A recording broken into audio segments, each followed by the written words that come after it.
नमस्कार मित्रांनो, मी आज जूला आलेलो आहे इथं इस्कॉन मंदिरमध्ये. मला वाटतं बरेच वर्ष झाले. आज तुम्हालाही दर्शन घडवतो.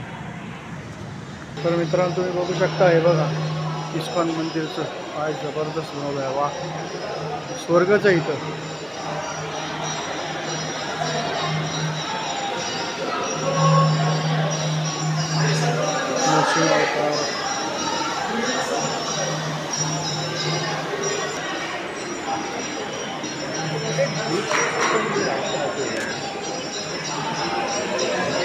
खूपच सुंदर.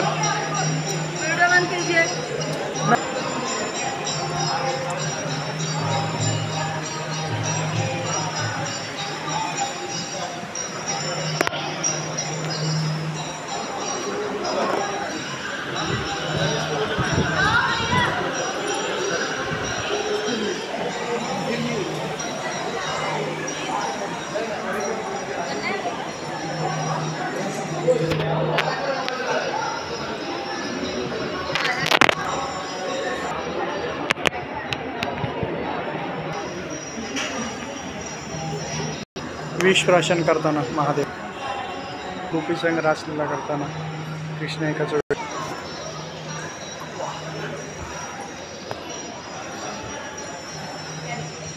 तर मित्रांनो, लाईक, शेअर आणि सबस्क्राईब करा. मित्रांनो बघा, अशा स्पेशल हे माळी आहेत.